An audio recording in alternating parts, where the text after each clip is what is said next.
क्या कोरोना काल में मारे गए लोगों का पुनर्जन्म होगा? कोरोना से अकाल मृत्यु पाने वाले किस योनि में जन्म लेंगे? क्या कहता है सनातन धर्म? क्या कहते हैं हमारे ज्योतिषी? इंसान मर जाता है तो क्या होता है? कोई लंबी उम्र जीकर मरता है तो कोई अल्प आयु में ही मृत्यु को प्राप्त हो जाता है। ये कुछ ऐसे गूढ़ प्रश्न हैं जो सृष्टि के निर्माण से ही मानव मस्तिष्क में घुमड़ते रहे हैं। वैज्ञानिक चाहे कुछ भी आधार दे, लेकिन सनातन हिंदू धर्म में आत्मा का अपना स्थान है, जिसका सीधा संबंध पुनर्जन्म अर्थात मरने के बाद दोबारा जन्म से है। गीता में भी भगवान श्री कृष्ण ने कहा है कि आत्मा अजर है और अमर है, उसका कोई विनाश नहीं कर सकता है। जिसने जन्म लिया है उसका मरना तय है।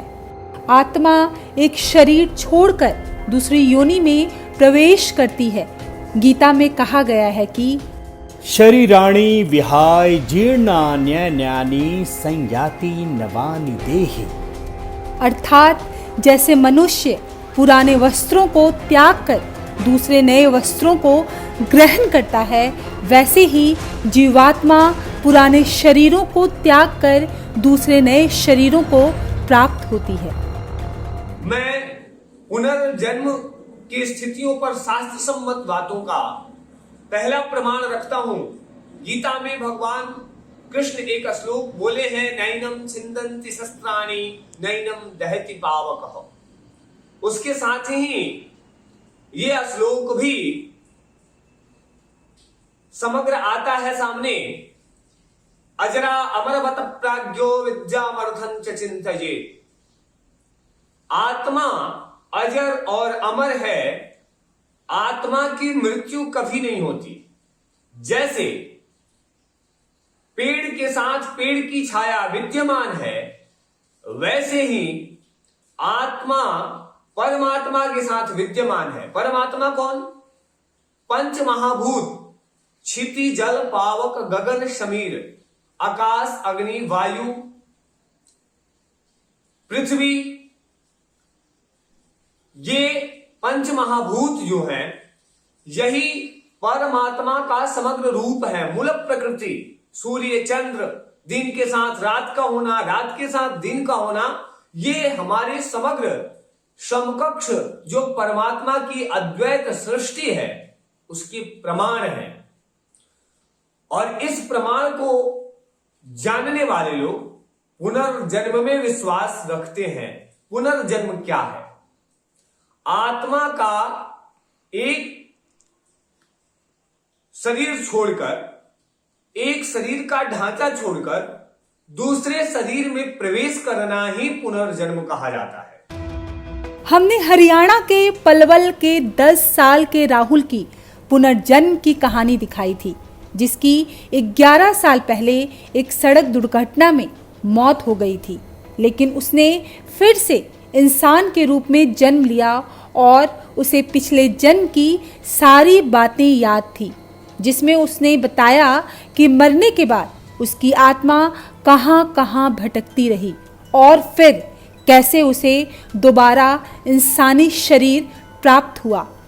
विज्ञान चाहे जितनी भी तरक्की कर ले, लेकिन शायद ही वो उसका रहस्य सुलझा पाए, लेकिन सनातन धर्म में इस पर विस्तार से लिखित है। लेकिन जो विज्ञान का समूल समग्र शक्ति और प्रभुत्व आज स्थापित हुआ है, ये नहीं था पहले। पहले हर विषय का अपना अपना अलग अलग शोध होता था। आज तो हम हर विषय को विज्ञान मान गए। तो विज्ञान अभी और प्रगति करे, अपने विषय को और आगे बढ़ाए और शोध करे, और जब संपूर्ण सृष्टि की अत्यंत सूक्ष्म व्याख्या में, सृष्टि के सूक्ष्म से सूक्ष्म व्याख्या में प्रभु के द्वारा, भगवान के द्वारा प्रदत्त सूक्ष्म से सूक्ष्म विषय को जानने में जिस दिन विज्ञान सामर्थ्य हो जाएगा, उस दिन वो खुद आके स्वीकार करेगा कि पुनर्जन्म होता है। आत्मा एक शरीर को त्याग कर दूसरे शरीर में प्रवेश करती है। 84 लाख योनियां हैं, पशु है, पक्षी है, जीव है, कीटाणु है, विषाणु है, मनुष्य है, मानव है, आदि मानव है, बहुत तरह के अनेकों प्रकार के जीव हैं और इन संपूर्ण जीवों में आत्मा का आना और जाना ये यथार्थ है। किसी भी जीव की आत्मा किसी भी जीव में प्रवेश करती है, किसी भी योनि में प्रवेश करती है, योनियां बदलते रहती हैं। आत्मा का स्वरूप प्रकार कभी नहीं बदलता, तो पुनर्जन्म निश्चित संभव है। उपनिषद काल योग दर्शन में भी पुनर्जन्म की घटना का जिक्र मिलता है। सांख्य दर्शन के मुताबिक अथ त्रिविध दुखात्यंत निवृत्ति खयंत पुरुषार्थ, पुनर्जन्म से ही आत्मा का शरीर, इंद्रियों और विषयों से संबंध स्थापित रहता है। न्याय दर्शन में भी कहा है, जन्म, जीवन और मरण जीवात्मा की अवस्थाएं हैं। कर्मों के अनुरूप उसे भोगना पड़ता है और नए कर्म के परिणाम को भोगने के लिए ये फिर जन्म लेती हैं। पुनर्जन्म तो किसी भी प्रकार से मरने वाले का निश्चित है, चाहे वो कोरोना से मरे, अपने आयु को भोग के मरे, अल्पायु में मरे या किसी भी स्थिति में जाके मृत्यु निश्चित है। मृत्यु तो शरीर नाश्वर है किसी भी जीव का, तो जब शरीर नाश्वर है तो मृत्यु होनी है, मृत्यु होनी है। तो मृत्यु का कारण चाहे जो हो, पुनर्जन्म का होना भी निश्चित है। कोई जरूरी नहीं कि मनुष्य मरे तो मनुष्य ही बने। मनुष्य मृत्यु के बाद कुछ भी बन सकता है, किसी भी योनि में उसका पुनर्जन्म हो सकता है, किसी भी योनि में वो स्थापित हो सकता है। किसी दूसरे योनि का जीवचर, सहचर, जलचर, प्राणी, पशु पक्षी, कीट, कोई भी मनुष्य का जन्म ले सकता है, जीवधारी हो सकता है। हाँ, मनुष्य संपूर्ण प्राणियों में श्रेष्ठ है, जो अपने भोग को, अपने कर्म को बहुत अच्छे से संपादित करता है। और ईश्वर मनुष्य योनि को श्रेष्ठ योनि बताए। ईश्वर के भी बहुत सारे अवतार हुए हैं, 10 अवतार हुए हैं। बरा अवतार हुआ है, मत्स्य अवतार हुआ है, कूर्म अवतार हुआ है, नरसिंह अवतार हुआ है, वामन अवतार हुआ है, राम, कृष्ण, परशुराम इत्यादि के बाद अनेकों अवतार हुए हैं, जो सृष्टि के अलग अलग जीव के रूप में भगवान अवतार लिए। कोरोना से मरने के बाद मनुष्य किस योनि में जाएगा, किस योनि में नहीं जाएगा, वो तो उसके पूर्व जन्म के कर्म पर निर्धारित है। वो वर्तमान कर्म कैसा है, उसका पीछे से वो कैसा कर्म करता आया है, किस प्रकार के कर्मों से जुड़ा है, उस विषय पे अंकित है। लेकिन केवल कोरोना से मरने पे ही पुनर्जन्म होगा, ऐसा कहना अभिशप्त होगा, ऐसा कहना अन्याय होगा। आजकल कोरोना महामारी में आए दिन नौजवान लोगों की मौत का दुखद समाचार आता रहता है। क्या महामारी में मारे गए लोग भी पुनर्जन्म लेंगे? इस पर भी आचार्य जी ने प्रकाश डाला। व्यक्ति की मृत्यु का जो विधान है वो ईश्वर के द्वारा निश्चित है। आयु कर्म च वित्तं च विद्यानि धनमेव च पंचैतानि सृज्यन्ति गर्भस्थस्यैव देहिनः काल क्रमेण जगतः परिवर्तमानां चक्रार पंक्ति इव गच्छति भाग पंक्ति। संस्कृत में विद्वानों का कहना है, सही गगन विहारी कलमसध्वंसकारी दश शतकरधारी ज्योतिषामध्यचारी विधिरपि विधि योगा ग्रस्यते राहुरासो लिखति मपि ललाटे प्रुंजितः किम समर्थ।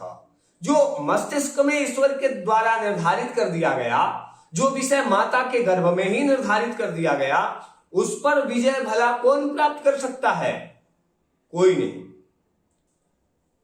तो मृत्यु निश्चित है, मृत्यु की अवधि निश्चित है। हम मनुष्य हैं, हमको इस विषय का ज्ञान नहीं है, हमको अपनों के प्रति स्नेह है, लोभ है। मेरी खुद की मृत्यु हो जाए तो मेरे घर वाले इस विषय को एक्सेप्ट नहीं करेंगे कि मेरे बच्चे की आयु पूर्ण हो गई थी, या मेरे जो अपने जानने वाले लोग हैं वो ये नहीं जानेंगे कि आचार्य जी की आयु पूर्ण हो गई थी। वो आचार्य जी के लिए प्रलाप और विलाप करेंगे। इसका कारण है आचार्य जी से उनका मोह होना।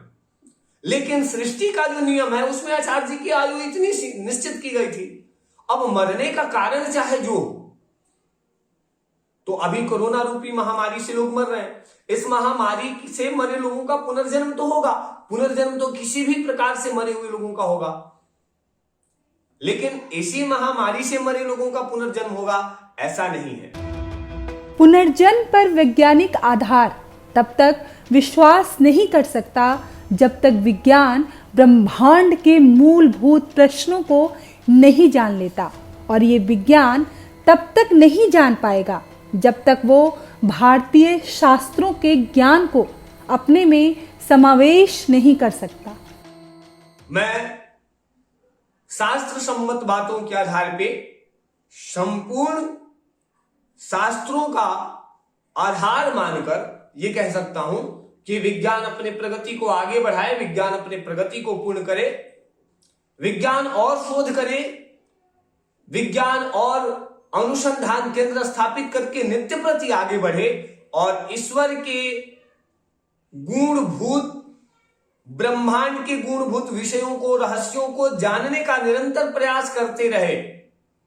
जब विज्ञान अपने संपूर्ण पराकाष्ठा पर पहुंच जाएगा, उसके बाद भी अगर वो इस विषय को समग्र कर ले, जान ले, तो उसकी उपलब्धि होगी। लेकिन यह संभव नहीं है। ईश्वर सत्ता पर कोई अधिकार जमा ले, कोई अधिकार कर ले, सृष्टि पर, मूल प्रकृति पर, सूर्य चंद्र पर, ग्रहों पर, नक्षत्रों पर, दिन के पीछे रात का होना, रात के पीछे दिन का होना, सूर्य का उष्मा होना, सूर्य का अस्त होना, उदय होना, इन सभी विषयों पर विज्ञान निरंतर प्रगति तो कर रहा है, लेकिन इसके संपूर्ण रहस्यों को अंगीकार कर ले, अपने अंदर समाभूत कर ले, ये कभी संभव नहीं। और जब तक ये संभव नहीं होगा, पुनर्जन्म क्या है, पुनर्जन्म क्यों होता है, ये विषय विज्ञान से परे रहेगा। इस विषय को पढ़ने के लिए हमको केवल वैज्ञानिक प्रमाण नहीं, शास्त्रवत प्रमाण की आवश्यकता पड़ेगी। और जब तक हम शास्त्र सम्मत विषयों का अध्ययन नहीं करेंगे, केवल विज्ञान को साक्ष्य मानकर, आधार मानकर हम पुनर्जन्म होना न होना, पुनर्जन्म की विषयों को जानना, ये निश्चित नहीं कर सकते हैं। वैज्ञानिक आधार पर अगर पुनर्जन्म की प्रक्रिया को आसान शब्दों में समझाया जाए तो ये ठीक वैसी ही है जैसे नदियों का पानी वाष्प बनकर फिर से बारिश के रूप में बरसकर धरती की प्यास बुझाता है। जैसे नदियां कलकल ध्वनि के साथ बहती रहती हैं, नदियों के बहने में नित्य निरंतरता रहती है। नदियों के, समुद्र के, महासागरों के, झीलों के जल को सूर्य अपने प्रकाश से